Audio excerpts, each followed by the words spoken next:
Hey y'all, and welcome back to my channel. Today y'all, I am going to be sharing the story of my miracle pregnancy number 2. And if you have been subscribed to me, you know that I had a miracle pregnancy with my son as well. If you haven't seen that, you can go check it out. But if you are new here, welcome. My name is Monet McDaniel, and I just wanted to share with y'all today the miracle pregnancy that I had this time around with my daughter. It was really crazy, and it was actually super similar to the story that was told with my son. So we just began having this desire for another, well, I did. I began having this desire for a third child, I want to say in the pandemic, like around the end or mid 2020. So it was mainly me, and my husband was like, no, we have enough, absolutely not. And he was just like, stop joking around. Eventually he came on board like he always does. Going into February, we finally agreed in February, like, okay, we're not going to prevent or not try to have a child, but if God happens to open my womb, then it is what it is. And so we end up pregnant the next month. I got a positive pregnancy test. So we were searching for a house, I want to say prior to March 2021.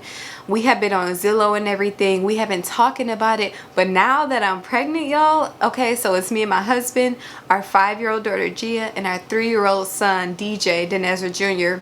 It's 4 of us, and we also had a family member staying with us, y'all, in our 2-bedroom apartment. So it's like cramped in there, okay? We began searching, and yeah, that began our journey. The pregnancy was going good in the beginning, the first few months, except for just like the nausea and extreme morning sickness and fatigue. Everybody in the family was happy. Gia was happy that she was having, she wanted to have a baby sister, and DJ didn't really know what was going on, but our family was happy. We were celebrating. I celebrated my birthday in May. At this time, I was around 4 months pregnant. We celebrated 4th of July, just the entire summer. Up until July, the pregnancy had been smooth. The ultrasounds were good. I was healthy, baby was healthy as far as the ultrasounds, and we were enjoying like the summer just as a family. And I'm being pregnant, my hair is growing, skin glowing, I'm eating what I want, like just that pregnancy, y'all know if you've been pregnant. We were getting ready to find out the gender of our baby around 5 months. It was in July, and I was telling you guys on my channel like, hey y'all, I might do a gender reveal, blah blah blah. And if y'all noticed, I never did the gender reveal. I came back some weeks or months later. I never really said why I left YouTube or why I had got off social media for a minute. We went to the gender reveal appointment to literally get the ultrasound, the anatomy scan at 20 weeks, and to find out the gender. Hey guys, so I am at my anatomy scan appointment. I'm 20 weeks and 4 days, and I just got a very long ultrasound scan, and this envelope has the gender in it. I'm going to be patient because we are going to do a reveal. I can show y'all some pictures of the baby. These are pictures that don't show the gender, and they were actually taking a little bit longer. They got quiet at one point, and it was really crazy. It was reminiscent of my son and his story. But this time I said, no way, this can't be, I just brushed it off like, this can't be happening twice. I'm just like, I'm fearful of having another child with a disability, or just going through that experience again, hoping for a healthy baby and she's not, or she or he is not, because we don't know the gender at this point. Yeah, I was just like, that can't, I just brushed it off like whatever, maybe they just wanted to look at the baby closely, maybe they just need to confirm that it's a girl or a boy, and they weren't able to see what it was. And so they took a minute, they left out of the room, they said, hold on, we may need to get more pictures. And so I'm laying there, they come back in with the doctor, and I'm just like, oh my gosh, like what is going on? And I still, at this point, I did not want to believe that something was wrong. First she said baby's healthy and everything like that, and then she said we're seeing some things on the ultrasound. I literally looked up at the ceiling, and I just started smiling and trying to like be okay, and tears started falling down my eyes. And I was like, oh my gosh, like I felt like I was in a nightmare, to put it that way. I literally felt like I was in a nightmare. Like I wanted to hop up off the table. I was literally laying there with this ultrasound gel still on my belly, and I'm laying there as she's telling me this, and I'm just like, I'm shook, y'all. I wanted to scream. I'm like, you're asleep, wake up. I'm talking to myself in my head like, wake up, wake up. You're asleep. This is a bad dream. This is not happening. And she told me that there were some things wrong with the ultrasound. There was a ventricular septal defect, which is like a hole in the heart, a thickened nuchal fold, which is a marker for Down syndrome. They told me she had echogenic intracardiac foci, and that was just like fluid around, a little bit of fluid around the heart. I think a marginal cord insertion, which means connected to my placenta in a really weird way, and it might prevent her from growing. And the last thing she told me was that the umbilical cord, I had a hypocoiled cord, which means that that's another marker for Down syndrome. The umbilical cord is typically curly, and mine was like kind of straight, and that might, you know, affect the baby's health and growth and everything. So as I'm laying there, I was shaking my head, I was smiling, I was trying to pretend like I'm fine, and then I broke down on the table. I'm like, y'all, like, I was like, this is unbelievable. This is not true. This is not happening right now to me. And I was angry, but I was still smiling, and I was like, okay. The doctor's like, are you okay? I'm like, yeah, I'm okay. And I know I'm not okay at this point. And she was like, would you like to know the gender? I was like, it's a girl, isn't it? And then she was like, yep, it's a girl. Walking out of the appointment, the doctor that did the ultrasound spoke to me and said that, you know, if I would like to, termination would be up to 24 weeks. And 24 weeks, and that I think I was like 21 weeks at the time pregnant, getting this ultrasound, 20 or 21. So I had about 3 weeks to decide if I would want to keep my baby. They led me to a room, and they asked me, did I want to make that appointment now? Did I want to think about it? And I'm like, I couldn't even, I just need to go home. I said, you know, I'll call you guys later. I can't even, I just need time to go home and process this. And it's making me emotional because it's like, at 24 weeks, like, the baby is halfway grown. It's like, I've been carrying this baby. Okay, I had to get Anaya. She was crying. To even think about termination at 24 weeks, like, that's far along. I have felt Anaya move. I have felt my baby kick. I have felt like every movement. And to think about terminating my pregnancy that far along, and I only had 3 weeks to decide, was just a crazy blow to me. Even though I know that I would never terminate my pregnancy, especially that far along. Personally, that's just something that I wouldn't choose to decide. I believe that God gives us life for a reason, that He opened my room personally for a reason, and I wanted to keep my baby. But I won't lie, it was hard. There was thoughts that the enemy was sending me. These were more markers than my son had, y'all. Like, my son had a few markers, and this baby had a lot more markers than my son. And she said more than likely it is Down syndrome. She's like, I can almost tell you, like, you know, with all these markers, if it was just 1 or 2, you know, we would be concerned a little bit. But with all these markers, she might have Down syndrome. And there were so many things going through my mind as I had to wait this 3-week period. But I already told them, you know, I ended up calling them later on, a few days when I had time to process. And I told them that I wasn't terminating my pregnancy. Now I have to go through the whole process like I went through with my son. I had to take another blood test to see if she would have Down syndrome, and I had to wait for that because of the hole in her heart and fluid around her heart. They wanted to monitor that. I had extra appointments for her heart. I also had to make extra appointments for what they said about the umbilical cord. She may not grow. She may not be getting enough nutrients from the placenta or from me. She might not be able to live at this point. So I had to make appointments for that on top of just my regular OB appointments, your regular pregnancy checkups. And so it was a lot of stress around this time. And even in my life, it was just crazy things happening, y'all, like literally. And I was just like, this season is so tough. I was literally being attacked left and right. I didn't think I was gonna like make it out of that season. My son, he's just started mysteriously, he broke out from his head to his toes. He was bumpy all over, and I could not figure out why. Gia had insurance, but for some reason DJ's insurance was not on, like they terminated his insurance, and I was having a hard time with that. Every time I would try to call for his insurance, I had a lady who was very, very rude, very snotty, and very mean. And I'm already going through a lot, and this lady was making the process so hard for me. For some reason, God was just allowing all this craziness to just be going on. And we were also in the process of still trying to purchase our home, and that was even going crazy. I honestly don't even know how I survived these, you know, months, this process, this season that seemed so hard, unlike anything else that I had been through. This was a season, y'all, I never walked these waters. I've never been through this kind of like craziness all at once. Honestly, I was praying and crying out to God at this time. I'm like, God, why would you allow this twice? I'm barely getting the hang of, honestly, still learning every single day about Down syndrome with my son. It's very hard with him.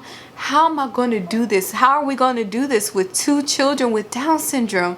And she may have extra special needs if she has a hole in her heart, or, you know, if they're saying she might have growth challenges, that means another NICU stay for me. That means so much for me.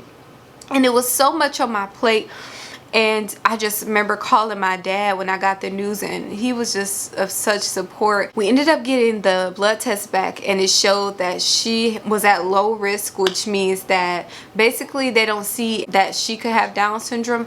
But I also know that a lot of moms with children with Down syndrome, a lot of them ended up having children with Down syndrome, even though the test said that she may not have it or is low risk. Like, she could still have it at this point, and I'm just freaking out. I'm like, it's too many markers. And I halfway believe, I was thanking God, I was happy at this time, and I was thanking God, but in the back of my head I just could not believe this. I'm like, it's way too many markers. I was going back and forth. My faith was being rocked, and so I halfway didn't believe it. I just knew that she was going to come out with Down syndrome. This is way too many signs and evidence pointing to it, and I wanted to prepare myself instead of believing and hoping that she didn't, and then she did end up having Down syndrome, because that's what I experienced with my son. It was very traumatic for me, trying to believe that he won't be born this way, or, you know, it'll be okay, he won't have any issues, and then he had issues when he was born. So I didn't want to go through the trauma, and I honestly was still processing that. My son is only 3, and I didn't want to go through that trauma again. So I'm just like, okay, that's good, the test is saying this, but in the back of my head I'm like, just be prepared for it. And I don't want to walk through this. This is the hardest time of my life. I don't know how I'm about to get through the rest of this, and it's just being honest. So this increased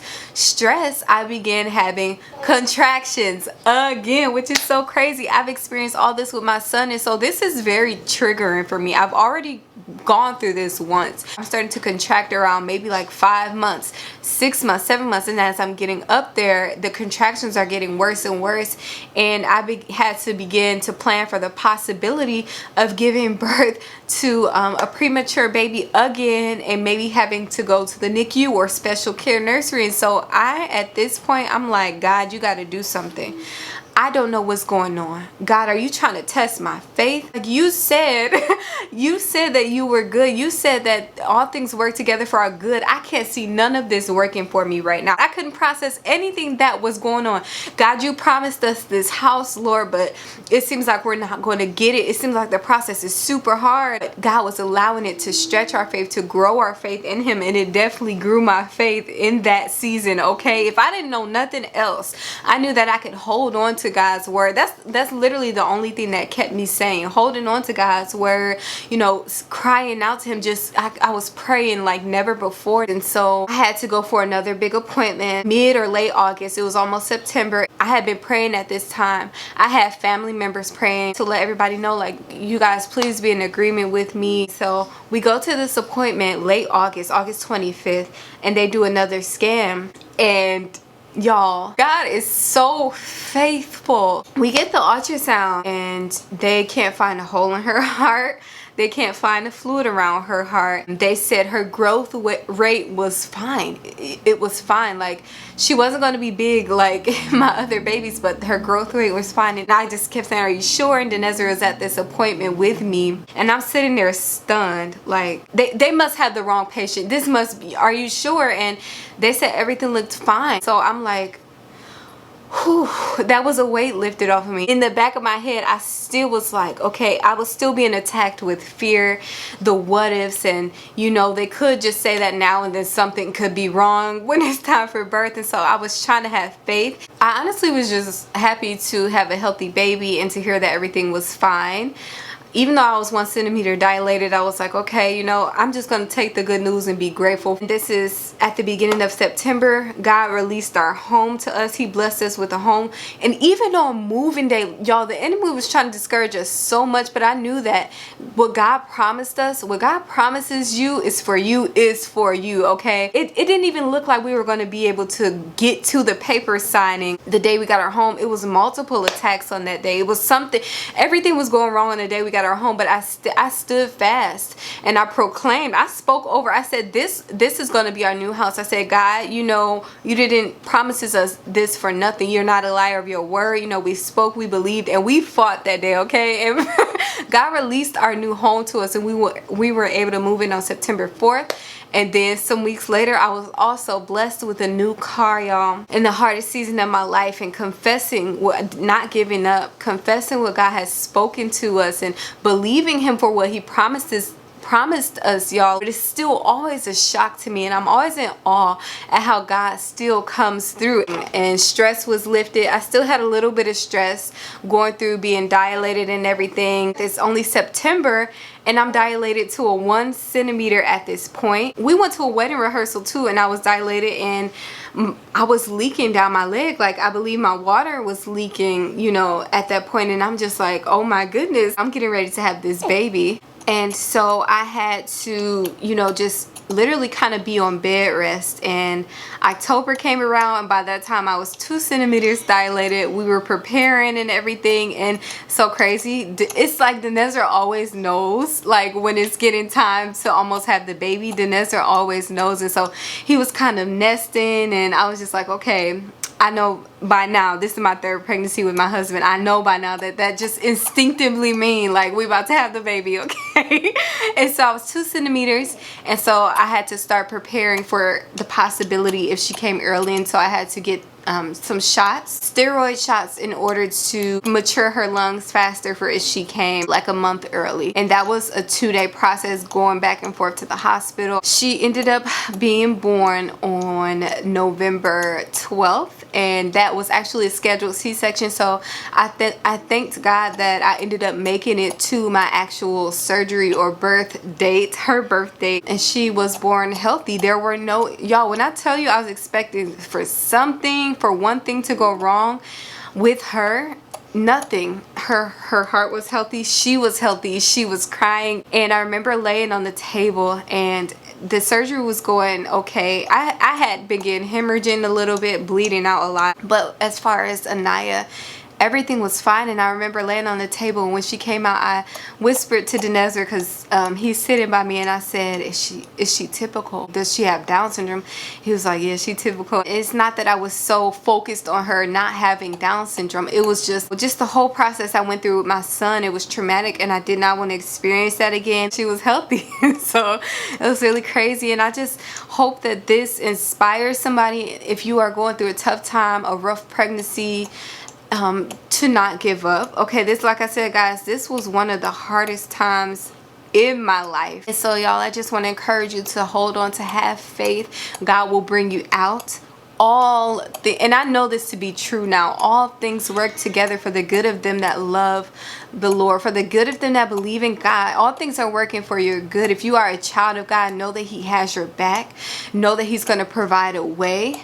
Know that He can heal. Know that He can say no to a diagnosis. Know that the doctors can say something and God can overrule it. That nothing is written in stone unless by God, that He is the ultimate ruler. And so it's so crazy that I find it crazy that God would allow me to experience this a second time for whatever reason. But I just know that God is good. And I just want to share that with y'all. So if you like this, make sure you give it a thumbs up. Also, make sure you subscribe to my channel if you want to see more. And I will be seeing y'all in the next video. I love y'all so much. Bye.